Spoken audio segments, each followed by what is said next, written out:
So good morning from Coastal Neighbors Network TV. This morning we have Deborah Weaver, who's the Executive Director of the Westport Watershed, and she's going to be talking to us about the health of the Westport River and concurrently Buzzards Bay, correct? You guys extend into the ocean. So we have a PowerPoint, and I'm just going to bring that up right now. Great. So the first slide is just to kind of remind us about how spectacular this environment is. And we have lots of pictures, obviously, but this one really struck me because you can see the marshes. And if you go to the next slide, one of the things that I think people find really surprising, Andy, you can help me out with your cursor. If you go all the way to the northern part of the watershed, that's in Freetown, and the boiling spring, which is sort of the very northern headwaters, feeds into, if you come down a little bit, Andy, that's the Copacabana Reservoir, and that's actually a man-made reservoir, which is a kind of a backup reservoir for the city of Fall River. But if you go all the way down to the head of Westport, which is right at the junction of those two roads, go a little bit to your left, Andy. That's where people think the river starts, but in fact it starts almost twice as far north, which I think is kind of interesting. And a watershed means that all of the water from within that blue square, well, I wouldn't call it a square, sort of that wobbly shape, all of the water from stormwater, from streams, everything flows into the Westport River. And the reason it's divided is that we've got an east and west branch. So I just think it's kind of cool to remind ourselves that the river is only half, even less as big as the entire watershed. Can you get up to the headwaters? Can you hike up there? Yeah, you can. You can hike up to the headwaters, and I did that recently. And I'm actually working on a film that is partly drone and partly just regular film to show people kind of the scope of the watershed and how much larger it is than they might imagine.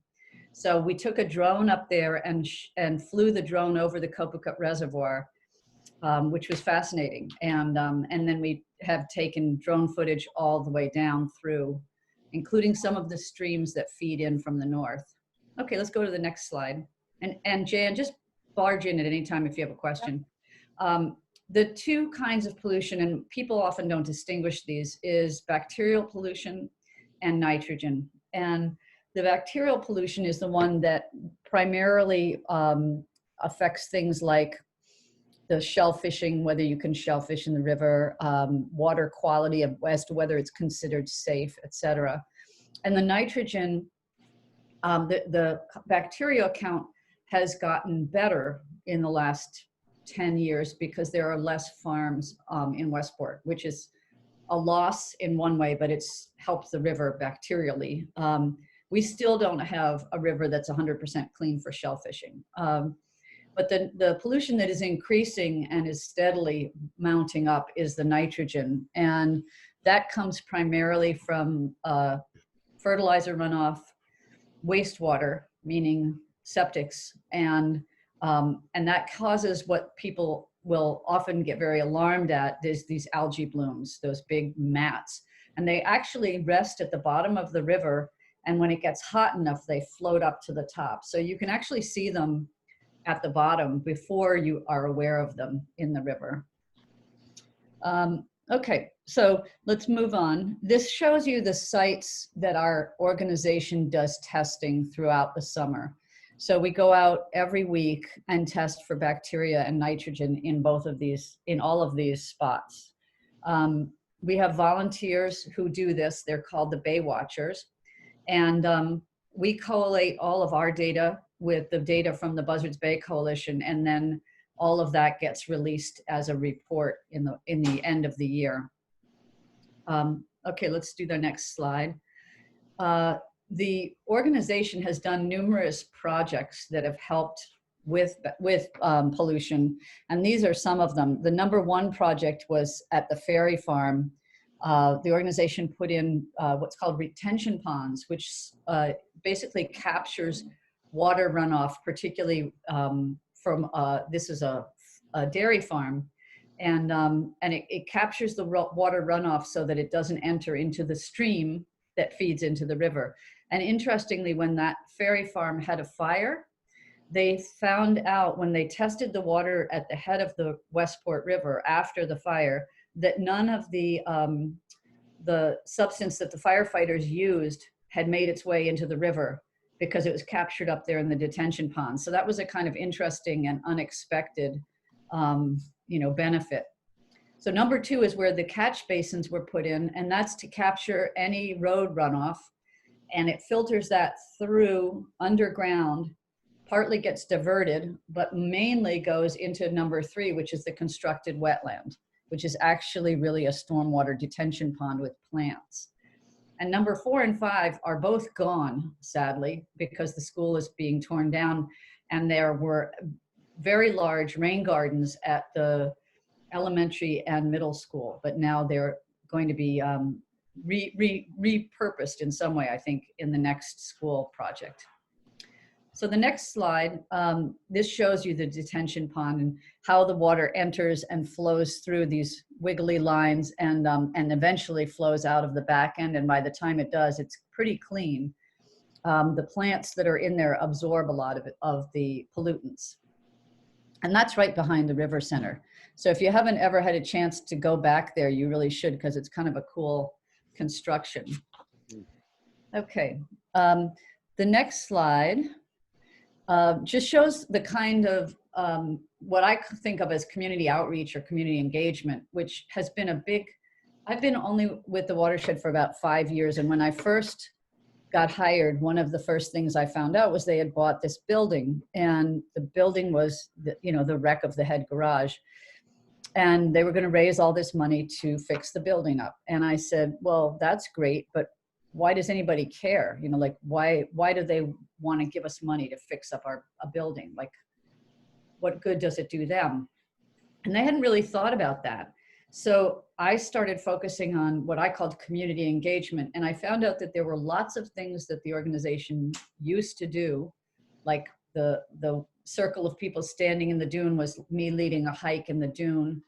The organization had done Rivers Day for many years, but they had also, sort of lapsed in some of the other things. So we revived the electronics recycling walk. Is that still going on? Yeah, we're just planning for September 16th.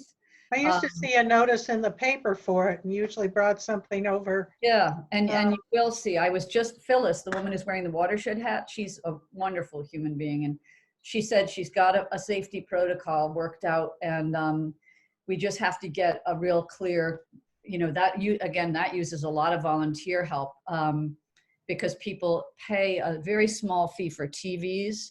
Right. And anything with Freon in them. But they strip everything out and recycle it. So they're a great company. We were scheduled to do something with them in May, and it got canceled, obviously. The other thing we've been trying to raise people's awareness is that the bacteria problem is also a human problem because people are not cleaning up after their dogs. And there is enough bacteria in a dog's waste one time to close part of the river for shellfishing. And I think people think that's like crazy, but it's true. And there are lots of geese and lots of swans, and they do have they do one goose will excrete 1.5 pounds of poop a day, but it doesn't have the same bacteria as a dog's waste. So because of what they eat, they're a nuisance, but they're not as damaging to the environment. Okay, so the next screen sort of talks about this aspect of our program, which a lot of people are unaware of. We have a curriculum that was co-designed with local school teachers to satisfy the science requirements. And that curriculum is both in classroom, but you're seeing here all the field studies. The kids go out and do seining, they capture things in nets. This is a young man doing water testing. Kids at the elementary school are maintaining a garden. We have an organic garden there. And the 5th grade every year goes out with us and does dune grass planting in the dunes. And we've planted over 20,000 dune grasses. So we do a lot with a small staff and a lot of volunteers. And it's probably one of the more exciting things for the kids in their school year is getting outdoors and really seeing things and experiencing the kind of the wonders of nature. And we are a part of the curriculum. So we're trying right now to sort of adapt. This spring, we started to take all of our lessons and make short videos and send them to the teachers along with sort of worksheets so that the kids could at least fulfill that part of their curriculum. But it's nowhere near as great as getting out and doing things, you know. So we'll have to see how that all evolves. But it's just a shame, you know, that we didn't get to do our plantings this spring. So the next slide just also talks about summer programs.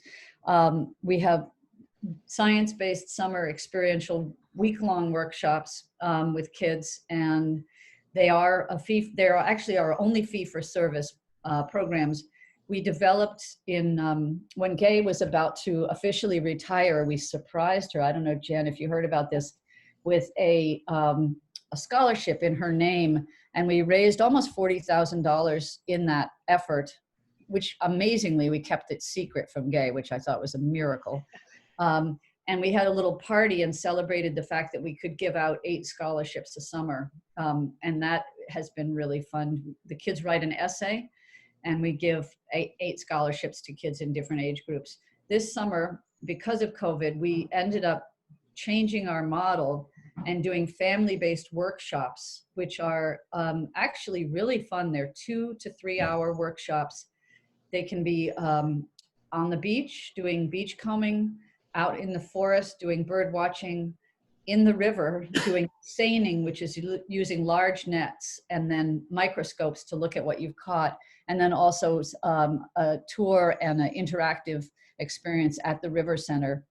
And one thing that we have gotten cleared to do is to do those visits at the River Center with groups of at the most 8 people who are kind of in their own pod with each other, so they don't have to wear masks. And people have really enjoyed it, particularly because there are interactive things in the building that we had never had before that are very fun, like a virtual sand table that shows you how water flows through different topographies, and this amazing microscope projection system where you can bring in the tiniest things and see them magnified. And it's just fascinating to see, especially the excitement when kids have captured something in a net and they bring it in and look at it on the microscope.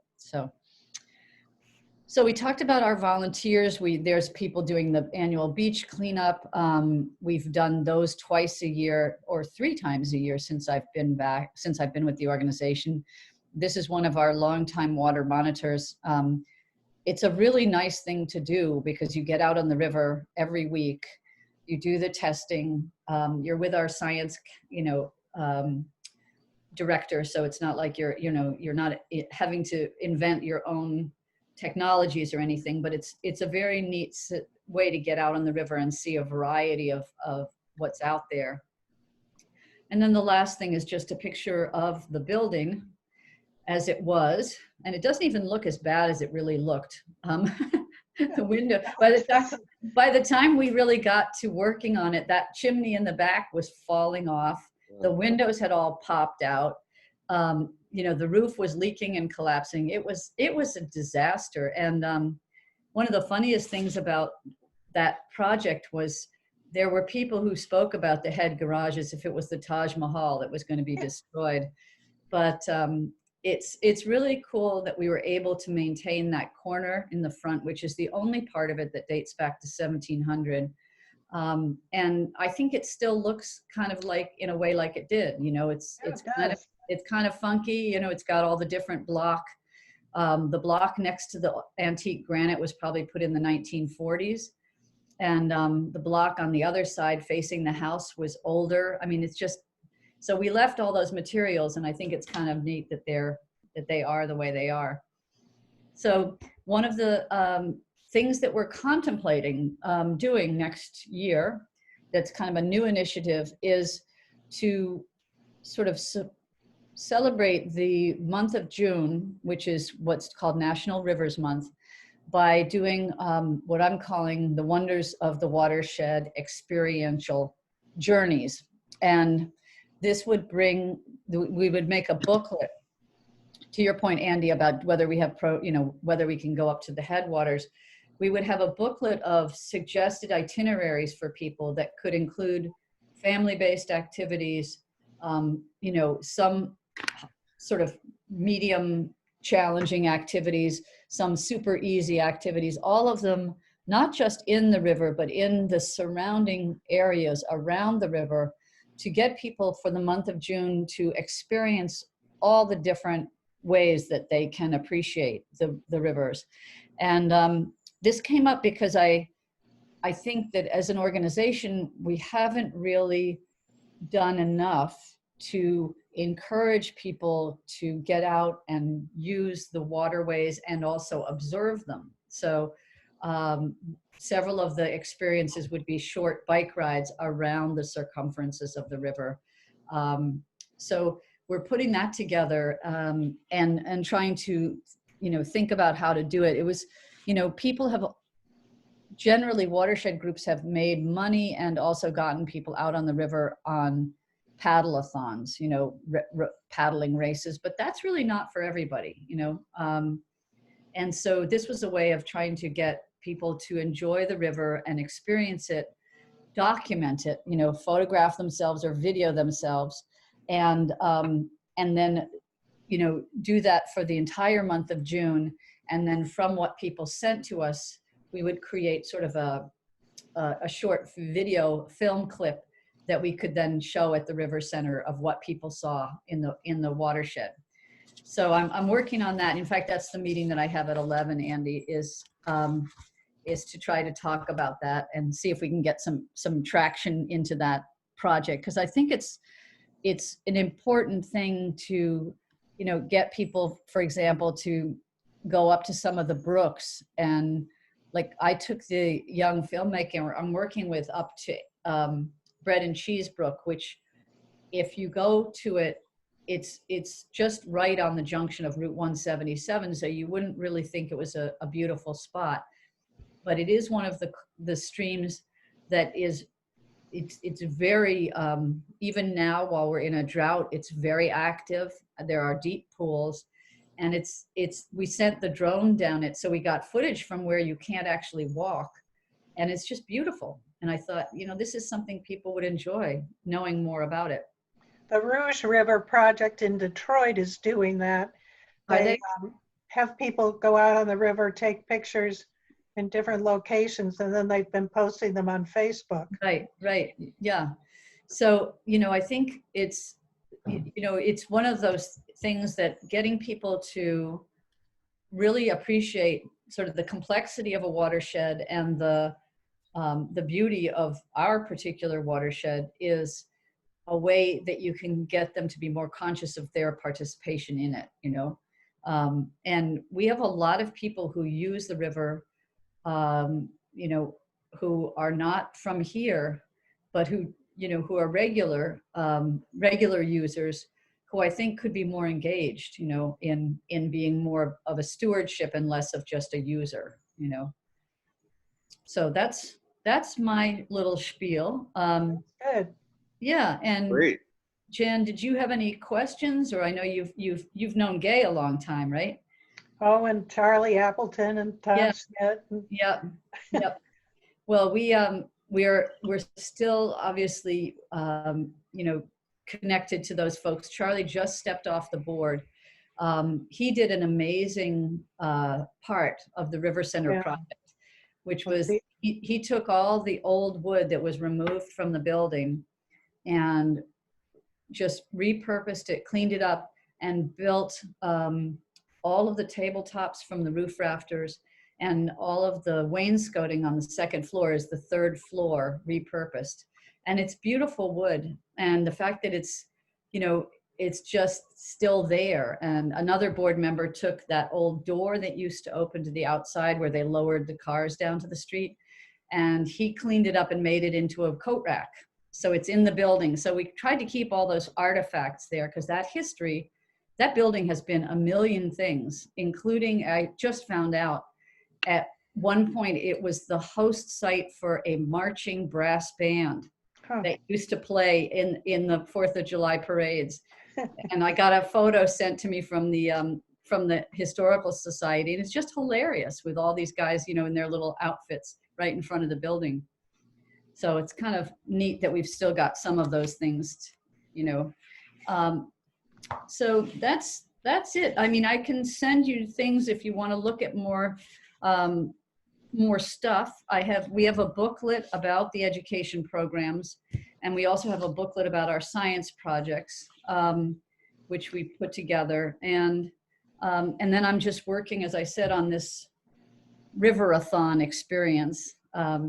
So that may be something that if you have folks that are interested in being part of a planning process, that's going to need a lot of person hours to get off the ground. I don't think it's going to be, this came up because one of the people that I'm connected to in the watershed world had planned a paddle experience for this June, and they do it as a fundraiser. Obviously they couldn't have, you know, 200 people going out on the river at the same time. So what they did was gave them a window of time to paddle.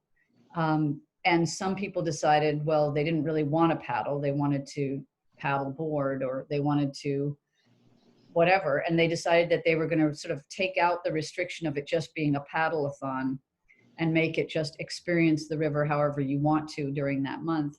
And I thought, well, that's a really good idea to make it self-directed, and that we're going to have this cool booklet that will support people, like where do you park, and, you know, where can you get a snack. We'll put all those things in the booklet, and then that booklet will be a resource going forward, you know, for people who come and say, well, you know, what can I do in the watershed? We'll have this little booklet and say, hey. Yeah, that's great. Yeah. Is there river access from the Poor Farm? No, there isn't. There's a dock, but it's a private dock next door. And there is really there's very limited public access. I mean, for example, the two places that you can really get to the river and park, and I think that's probably the critical thing, is the head landing, obviously on the East Branch, and Adamsville Landing on the West Branch. There are other places. There's Emma Tripp Landing, which is all the way down at the bottom of the Let, but you're not supposed to park there. And Hicks Bridge, you have to have a sticker. Yeah. So if you're not from here, you're kind of stuck.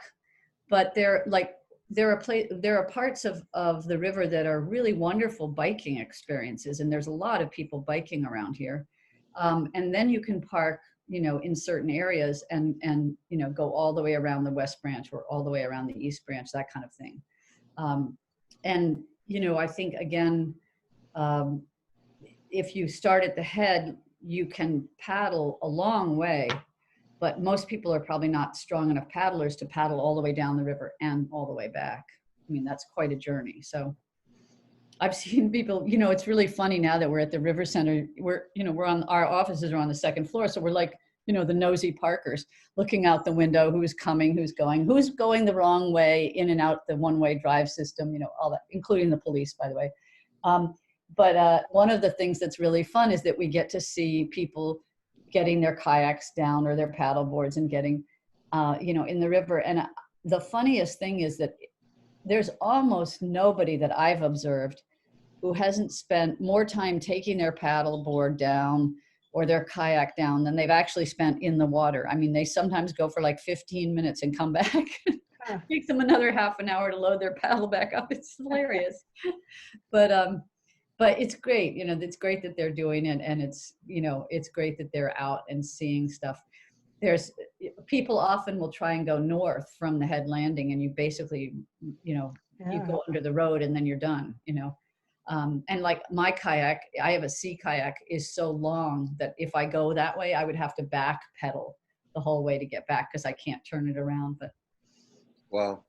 Well, yeah. thank you so much for this. Yeah. I'm sorry we didn't have more people, but Yeah. I'm going to end the recording now. okay.